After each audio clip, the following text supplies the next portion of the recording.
ये म्यूजिक, ये हड्डियों से बनाई हुई मछली और ये हाथ से बनाई हुई गुड़िया। सर ये सब क्या है सर? लगता है ये मछली किसी इंसान की हड्डियों से बनाई गई है। ये देखो, ये हाथों की और ये पैरों की हड्डियां और ये पिंजर।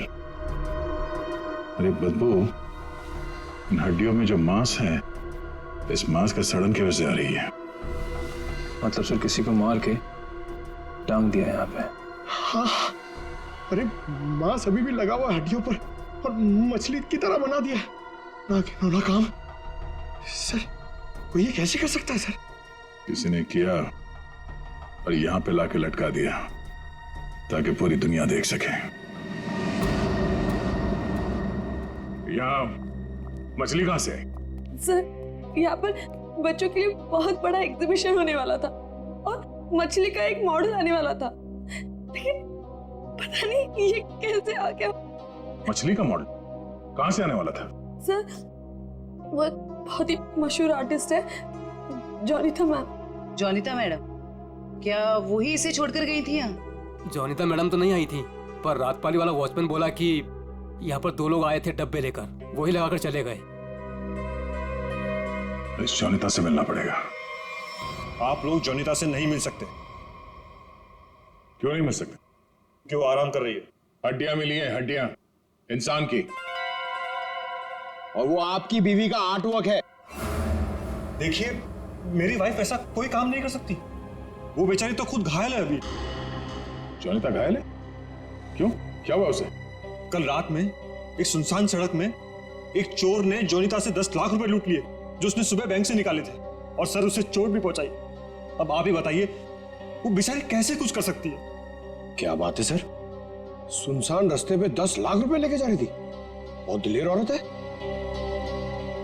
मिस्टर चिमन, जोनिता के साथ जो कुछ भी हुआ उसका बेहद अफसोस है हमें, लेकिन हमारा उनसे मिलना बहुत जरूरी है।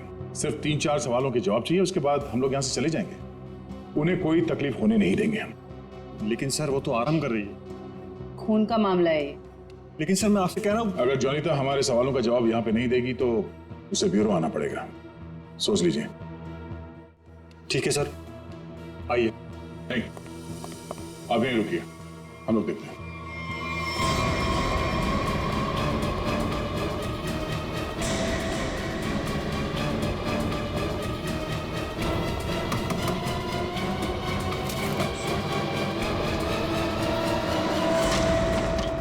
अरे आप लोग कौन है और ऐसे कैसे अंदर? चिमन, कौन है ये लोग? सीआईडी। सीआईडी? आप लोग इतनी जल्दी? जी हाँ, पहले ये बताइए कि आपके साथ हुआ क्या था? सब कल रात की बात है। मैं अपना काम खत्म करके वर्कशॉप से घर आ रही थी, तभी कुछ बदमाशों ने मुझे घेर लिया और मेरा ब्रीफकेस मुझसे छीन लिया। उसमें 12 लाख रुपए थे। ये जो मार्क्स आप लोग देख रहे हैं, ये सब उन लोगों की वजह से है। आप लोग इसीलिए आए हैं ना? 12 लाख की 10 लाख? अरे आइए आइए चिमन जी, आइए। आपने कहा कि 10 लाख रुपए लूटे गए, अब ये कह रही हैं कि 12 लाख रुपए लूटे गए। हाँ? कमरे के बाहर से अंदर आते आते 2 लाख रुपए बढ़ गए। कमाल है। खैर ये बात छोड़िए, मुद्दे की बात पर आते हैं। ये बताइए, एग्जीबिशन में आपने इंसानों की हड्डियों से बना हुआ मछली का मॉडल क्यों भेजा था? इंसान की हड्डियों से बना हुआ मछली का मॉडल में? मैं अभी क्या बोल रहे हैं? मेरी कुछ समझ में ही नहीं आ रहा है। देखा सर, मेरी बीवी कितनी मासूम है। जोनिता, बोल दो इन्हें कि तुमने ऐसा कुछ नहीं भेजा। हाँ हाँ, बहुत मासूम है ये, लेकिन हमारे पास सबूत भी है और गवाह भी। मछली का मॉडल आप ही ने रेडस्टोन साइंस और आर्ट सेंटर में भेजा था। क्या? वहां उसका मालिक तो मैं हूं। मेरा मतलब है, वहां मैं पार्टनर हूं। जोनिता, तुमने मेरे ही सेंटर में हड्डियों से बनी हुई मछली भेज दी? नहीं चिमन, मैंने कुछ नहीं भेजा है, मैं सच बोल रही हूँ। ओह, तो सेंटर के मालिक आप हैं? कमाल है। बीवी ने भेजा हड्डियों से बना हुआ मछली का मॉडल अपने ही पति के सेंटर में। हाँ, सब मैंने तो सिर्फ एक मछली का मॉडल बनाया था, वो भी पूरा नहीं हुआ था। लेकिन सर उसमें कुछ गड़बड़ थी। किसी ने मुझे डराने के लिए उसमें खून भर दिया था। सब मुझे सच में नहीं पता कि वो हड्डियों की मछली वहां कैसे चली गई। मैं सचमुच नहीं जानती सर, सचमुच नहीं जानती। अच्छा, कोई तो लाया होगा। कोई तो वजह होगी हड्डियों की मछली बनाने की। अगर आपको नहीं पता तो आपके वर्कशॉप में बाकी के लोगों से पूछताछ करनी पड़ेगी कि वो हड्डियां कहां से आई। सर, मुझे पता है आपको किसकी गर्दन पकड़नी चाहिए। किसकी? ईशान और रुपेश। सर, ये दोनों मेरे पार्टनर्स इस सेंटर की ओनरशिप में। दोनों ही बड़े टेढ़े लोग हैं सर। टेढ़े लोगों को सीधा करना हमें आता है। ईशान और रुपेश, गौर से देखिए, ये लटकाया आप लोगों ने बच्चों के एग्जीबिशन के लिए। हाँ? सर ये सब चिमन और उसकी बीवी की हरकत है। रुपेश, जबान संभालो अपनी। ये सेंटर जितना तुम दोनों का है उतना मेरा भी है। क्या मैं अपने ही सेंटर में ऐसी घिनौनी हरकत करूंगा? चुप हो जाओ। ईशान और रुपेश, तुम दोनों यहीं रहो, बाकी सब बाहर। चलिए चलिए चलिए, चलो चलो। अरे मैंने तुमसे कहा ना, इस एग्जीबिशन की जिम्मेदारी चिमन पे मत छोड़ो। अब देखो क्या हो रहा है, वो अपनी बीवी जोनीता के पास चला गया और हम दोनों को ये सब भुगतना पड़ रहा है। इधर। हाँ, हमसे भी बात कीजिए। आप दोनों को चिमन और जोनीता पे शक क्यों है? आप नहीं जानते मियाँ बीवी को सर। एग्जीबिशन में आर्टिफिशियल मछली लगाने की बजाय देखिए क्या लटका दिया इन्होंने। सर, उन्होंने ये सब सिर्फ हम दोनों को फंसाने के लिए किया है। अच्छा, अगर ये सब जोनीता ने किया है तो ये हड्डियां कहां से ले आई? सर, आपने तो कहा था ये इंसान की हड्डियां हैं। उसने किसी का मर्डर किया होगा। शक्ल से लगता है कि वो कुछ भी कर सकती है। सर, आपके सेंटर से कोई गायब है? नहीं सर। तो फिर ये हड्डियां है किसकी?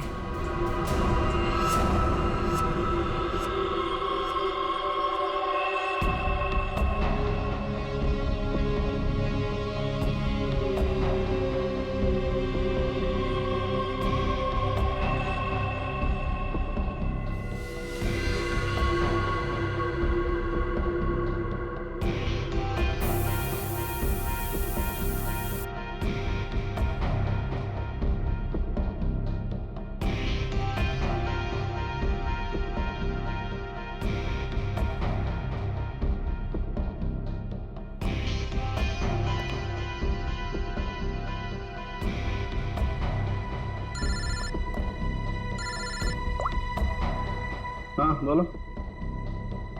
अच्छा, ओके, थैंक यू। सर, ये देखिए। हाँ सर, इस मछली में से इंसान निकला कि नहीं? हाँ भाई साहब, इस मछली में से मरने वाला भी निकला है और मारने वाला भी निकला है। सर वो कैसे? इस आदमी की उम्र 25 से 30 साल है। लेकिन सर इसे मारा कैसे गया? गोली से।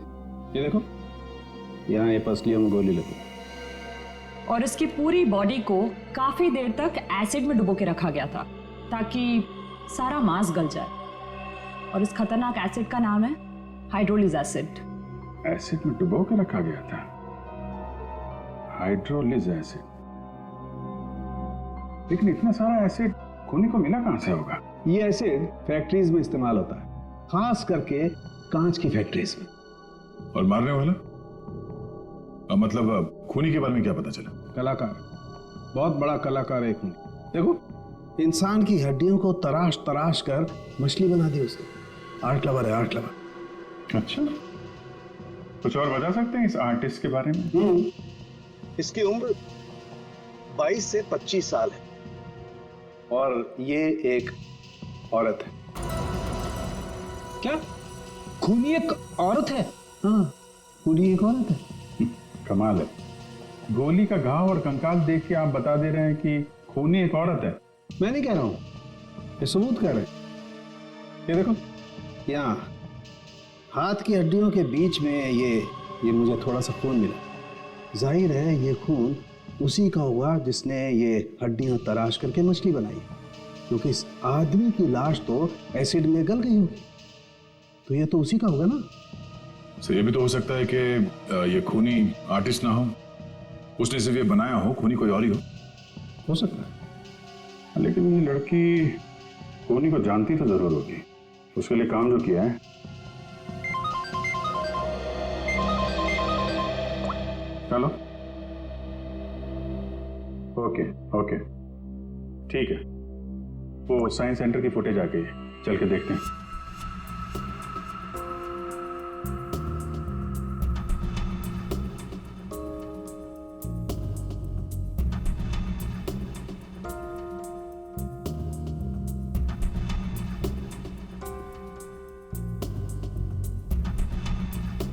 वैन तो आई है सर यहाँ पे।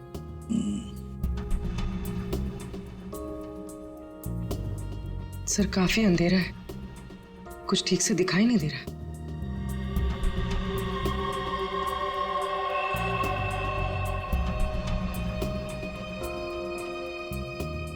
भले अंधेरा हो मगर निखिल, दोनों के फोटोग्राफ्स सारे पुलिस स्टेशन में भेज दो, इनके बारे में पता लगा। शायद इसी बॉक्स में लाया गया होगा सर, वो मछली वाला मॉडल।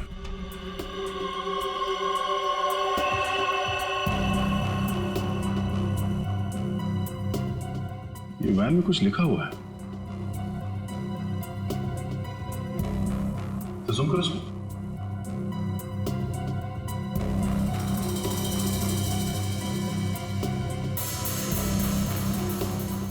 कबूतर का लोगो बना है और बीपी से तो कुछ भी हो सकता है सर। एक काम करते हैं पूर्वी, गवर्नमेंट रजिस्ट्रेशन एजेंसी से पता लगा, देखो क्या ऐसी कोई कंपनी है, कोई एस्टैब्लिशमेंट है, कोई दुकान हो जिसके लोगो में कबूतर बना हुआ हो, उनके साथ ये मैच करके देखते हैं ये कबूतर, शायद खूनी के बारे में कुछ पता चल जाएगा। सर हाँ, तीनों म्यूजिक डायरेक्टर आ गए।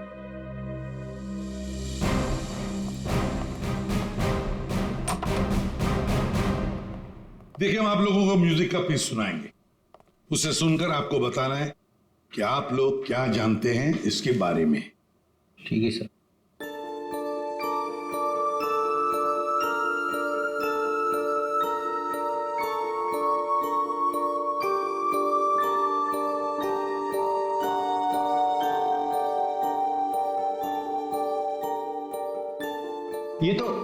ये तो मेरा म्यूजिक है सर। आई मीन मैंने इसे रिकॉर्ड करवाया है। लेकिन सर किसी को मार के उसकी हड्डियां लटका दी गई हैं, वहां बज रहा था ये म्यूजिक। सर मुझे नहीं पता कि किसके मर्डर में इसका इस्तेमाल हुआ है, आप लोग प्लीज मेरा यकीन कीजिए सर, मैं बेगुनाह हूं। आपने ये पीस किसके लिए रिकॉर्ड किया था? म्यूजिक क्लास के लिए, AJK स्कूल। सर वैन पे जो लोगो था वो किसी ब्लू पिजन लॉन्ड्री का है। ब्लू पिजन लॉन्ड्री, पहचाना आपने इस म्यूजिक को? हाँ, ये तो हमारे स्कूल के बच्चों के लिए म्यूजिक है, पर इसका किसी के मौत से क्या लेना देना? और ये कहाँ मिला आप लोगों को? Redstone art and science centre. Redstone art and science centre.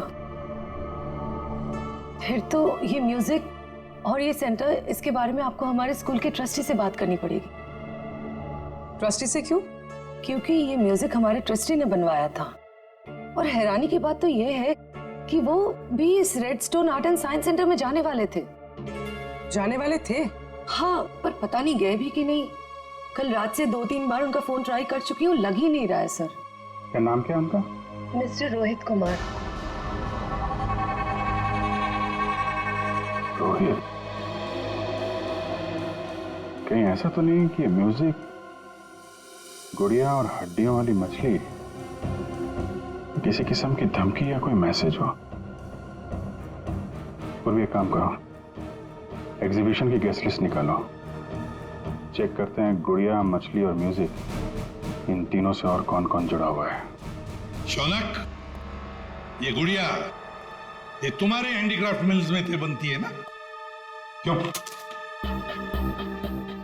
Chiman के साइंस आर्ट सेंटर में इंसान की हड्डियों से बनी मछली के साथ लगा हुआ था ये। कमाल है, अब डर तो गए पर हैरान नहीं हुए हैं? नहीं सर, मैं हैरान हूं, मैं तो बहुत हैरान हूं सर। मेरा कुछ लेना देना नहीं है सर इस सबसे। मजाक किया किसी ने? अब मजाक बहुत हो गया, अब जरा खुल के बताइए। और मैं आपको याद दिला दूं कि आप सीआईडी ब्यूरो में हैं, यहाँ गूंगे भी बोलने लगते हैं। सवाल पूछने से पहले ही पसीना छूट गया हैं? अब ये बताओ, वो मछली इस चीज के साथ क्यों लटकाई गई थी? मुझे कुछ नहीं पता सर, और वैसे भी ये गुड़िया तो कोई भी खरीद सकता है। बात तो सही है, गुड़िया तो कोई भी खरीद सकता है ना? चलो ठीक है, कोई बात नहीं, तुम जा सकते हो।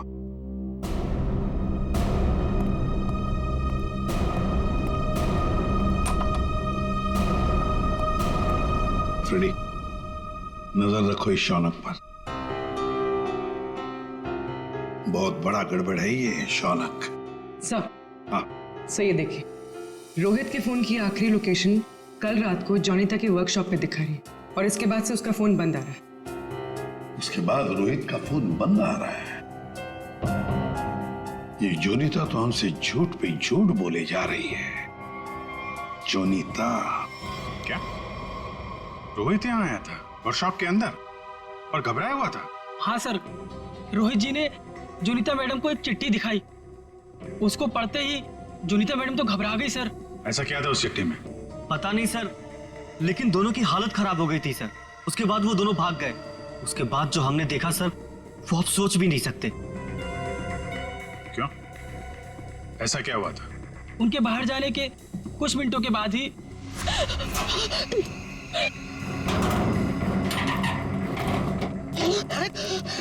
मैडम, ये क्या हुआ आपको? कुछ नहीं, चुप रहो, बिल्कुल शांत रहो। ये बात यहाँ से कहीं बाहर नहीं जानी चाहिए।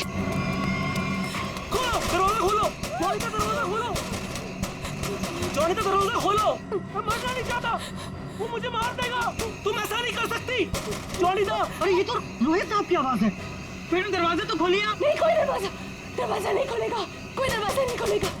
जोनीता दरवाजा खोलो। दरवाजा नहीं खोलेगा। और वो मछली, उसे चला दो, अब यहाँ से मत चला दो उसे।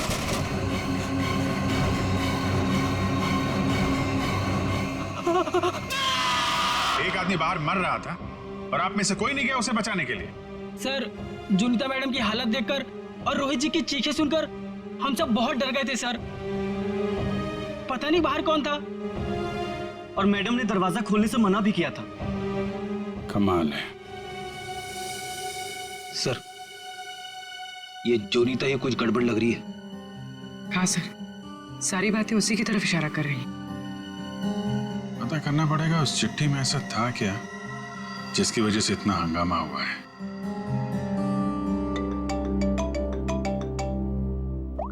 हेलो, हाँ, ओके ओके ओके ओके, ठीक है, थैंक यू वेरी मच। जिस वैन से वो हड्डियां सेंटर पहुंची थी ना, वो लॉन्ड्री वैन का ड्राइवर काम पे वापस आ गया है।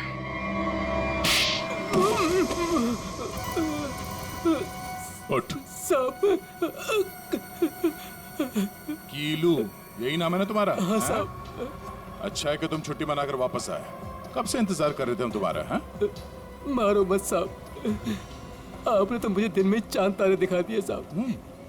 साहब मैं सच बोल रहा हूँ, मुझे हड्डी के बारे में कुछ भी नहीं पता साहब। नहीं झूठ बोल रहा है सर। ये 2 दिन से घर में छुप के बैठा है। हाँ? ये तो हमारे कहने पर मालिक ने धमकी दी तब आया यहाँ पे।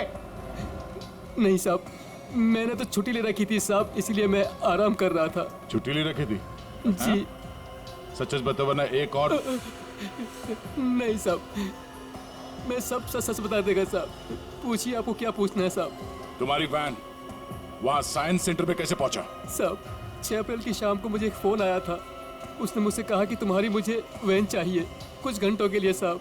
बस मेरा काम इतना था साहब कि मुझे वो कांच की बंद पड़ी हुई फैक्ट्री के सामने अपनी गाड़ी खड़ी करनी थी साहब। बस इतना ही मेरा काम था साहब। किसी ने कहा और तूने कर दिया, सोचा नहीं क्या होगा उसका? साहब उसने मुझे 25,000 भिजवा दिए थे ना, इसलिए मैंने फिर कुछ सवाल नहीं किया साहब। बिना सोचे समझे काम करोगे तो ऐसे ही फंसोगे। गलती हो गई साहब। गलती हो गई। खून तो इस ग्लास मिल में हुआ है और वहीं हड्डियों का मांस उतारा गया होगा। निकले, काम करो, इस कीलू का फोन ले लो। इसको फोन करने वाले के बारे में हम खुद पता लगाएंगे। तब तक इस ग्लास मिल में है क्या देखते हैं।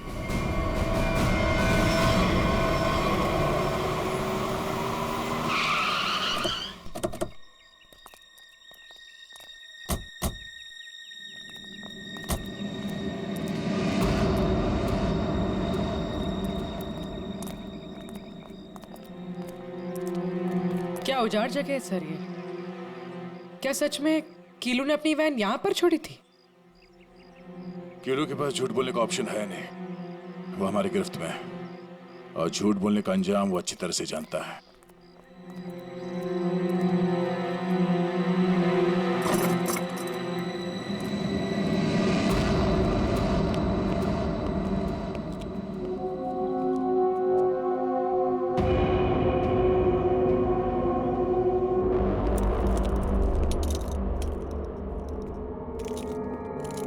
इस मिल में कांच तराशने का काम होता था और इसकी पूरी बॉडी को काफी देर तक एसिड में डुबो के रखा गया था ताकि सारा मांस गल जाए। और इस खतरनाक एसिड का नाम है हाइड्रोलिज एसिड। गुनाह करने के लिए इससे अच्छी जगह हो ही नहीं सकती। किसी का खून करके उसकी हड्डियों को एसिड में गलाया गया है और ऐसा काम यहां हो सकता है। ठीक है, चेक कर लेते हैं कुछ मिलता है क्या।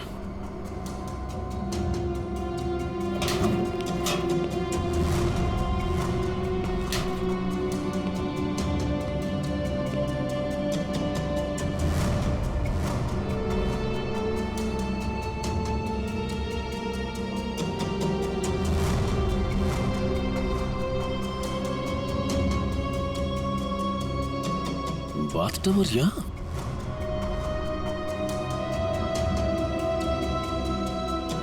साहब,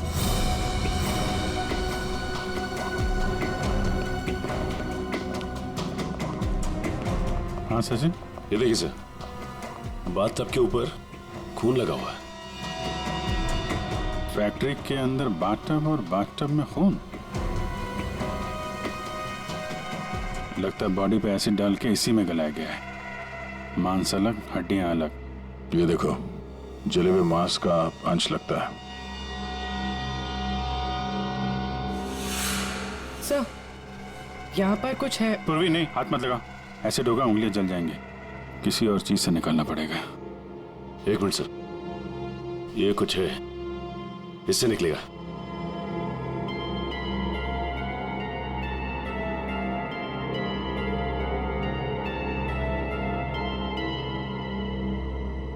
ये देखिए सर, ये अंगूठी पूरी तरह से जल गई है।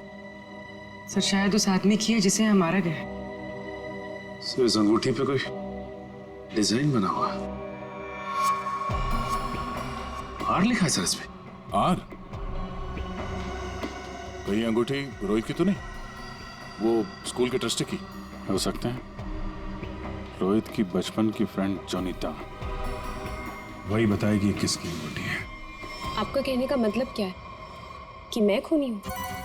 अब ऐसे ही समझ लीजिए। जोनीता जी, अगर खूनी आप नहीं है तो कौन है, आप ही बताइए। देखिए, वो सब मैं नहीं जानती, लेकिन मैं सिर्फ इतना जानती हूँ कि मैंने कोई गुनाह नहीं किया है। अगर ऐसा है तो आपने अपने वर्कशॉप में वो मछली का मॉडल जलवाया क्यों? ये चुप रहने से तुम्हारी सच्चाई साबित नहीं होगी। दरअसल सर, वो मछली से खून निकलते देखकर मैं बहुत डर गई थी, इसलिए मैंने उसे जलवा दिया। चलिए एक और बात बताइए जयंती, ये रिंग रोहित की है ना, जिसकी तुमने मदद नहीं की? ये रिंग रोहित की है ना, जिसकी तुमने मदद नहीं की? ये तो जब पता था तो बचाया क्यों नहीं उसे? हा? हमें पता है कि उस रात वर्कशॉप के बाहर रोहित तुम्हारे साथ था। क्या हुआ था वहां पे? उसकी मदद क्यों नहीं की तुमने? बताओ। कौन था उस रात तुम्हारी वर्कशॉप के बाहर? और उस चिट्ठी में क्या था जो रोहित ने आपको दिया था? सब मुझे नहीं समझ में आ रहा है। आप लोग क्या कह रहे हैं? देखिए, इस वक्त मेरे पति बाहर है और मैं उनके एब्सेंस में आप लोगों के किसी भी सवालों का जवाब नहीं देना चाहती। आप लोग प्लीज मुझे बातों में मत फंसाइए। हम तुम्हें फंसाने नहीं आए, तुम्हें बचाने आए। मछली के उस मॉडल में जो हड्डियां हैं वो शायद रोहित की है। जिसने भी रोहित को मारा उस रात वो तुम्हें भी मारना चाहता था। अब जो कुछ भी है सच सच बताओ, झूठ बोलने का कोई फायदा नहीं। सर, मैं नहीं बचूंगी अब। अगला नंबर मेरा है सर। उसने कल रात मुझ पर भी हमला किया था। ये निशान उसी की वजह से है सर। मैं तो बच गई लेकिन मैं रोहित को नहीं बचा पाई सर। कौन था वो जो तुम्हें मारने आया था?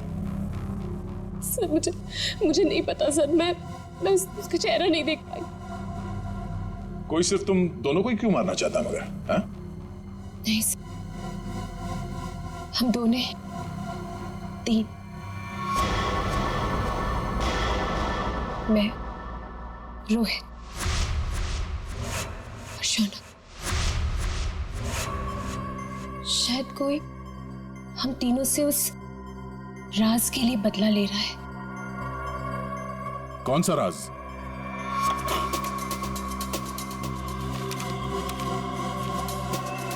ये मछली तुझे बचा नहीं पाई।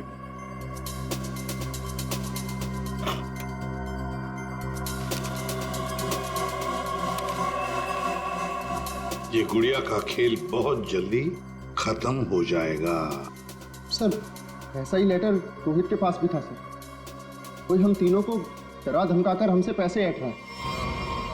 अच्छा, जोनीता और शौनक, अब सब कुछ सच सच बताओ। क्या किया तुम लोगों ने? बताओ जल्दी। सब 2006 में मैंने, शौनक ने और रोहित ने मिलकर एक छोटी सी कंपनी बनाई जिसमें हम बिजनेस पार्टनर्स थे। हमें उस कंपनी के लिए पैसों की जरूरत थी और हमें इन्वेस्टर मिल भी गई, समारा। उसने हमारी कंपनी में 1 करोड़ रुपए की इन्वेस्टमेंट की। कंपनी का प्रॉफिट देख के हम लालच में आ गए और सारा पैसा हम तीनों ने आपस में बांट लिया। फिर एक दिन हम कैसे करेंगे उसके पैसे वापस? रिलैक्स गाइस, हम लोग कंपनी को घाटे में शो कर देंगे। पेपर से मैं दिखा दूंगा कि घाटा हो गया। प्रॉब्लम क्या? और मैं इतनी बेवकूफ हूं कि सब मान जाऊंगी। समारा हम तो तुम लोग मुझे घाटा दिखाओगे? समारा ने ऐसी ये बिजनेस खड़ा नहीं किए। पैसा दिया है समारा तो लेना भी जानती हूँ। प्लीज उसे छोड़ दो। तुम चुप। पीछे हटो।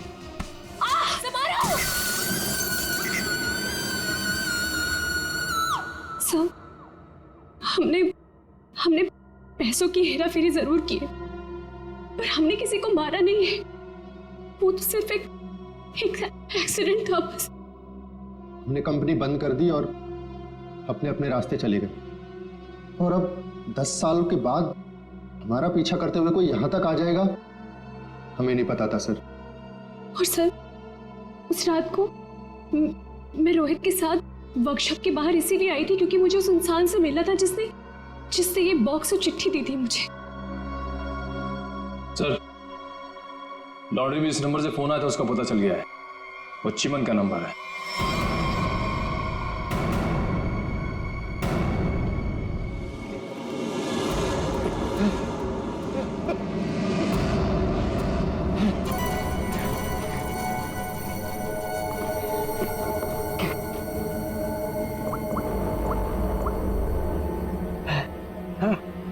अरे कहाँ हो तुम? फंस जाऊंगा मैं, जल्दी आओ। अच्छा, कहाँ?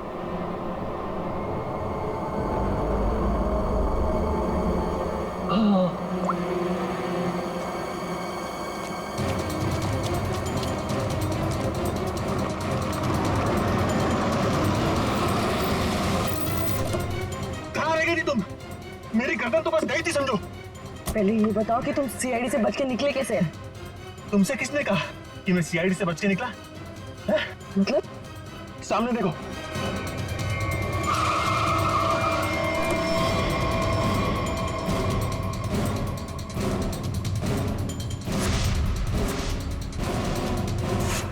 सीआईडी यहाँ पर कैसे?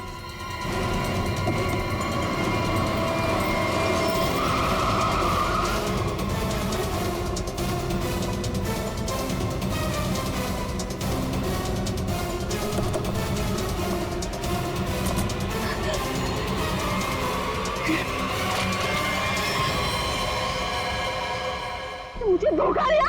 हाँ? मैं अकेला क्यों डूबूं? तुम्हें साथ लेकर डूबूंगा। डूबेगा नहीं तू, मरेगा। गोली मत चलाना। पास मत आना, मार दूंगी मैं इसे। नहीं, गोली मत चला।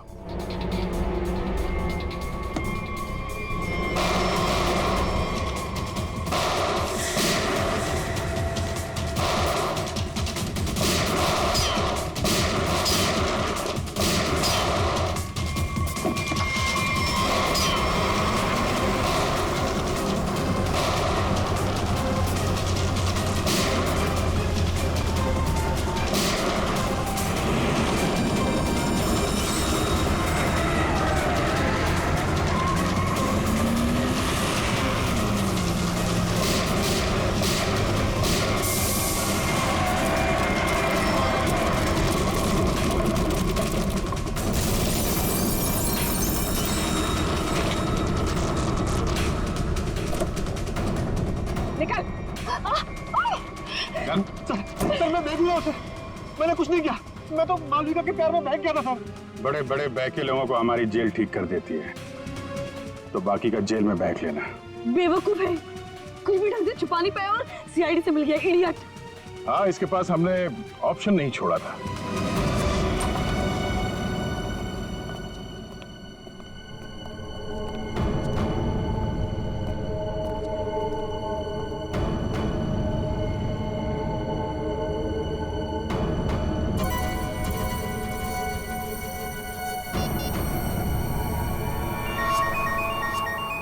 यही जगह है, यही छुप के बैठा वो। नहीं, थोड़ी देर हो गई, पहले स्विच ऑफ कर लेना चाहिए था। मैंने क्या किया? देखिए, आप मेरी बात सुनिए। तब से तुम्हारी सुन रहे, आप गलत आदमी को पकड़ रहे हो।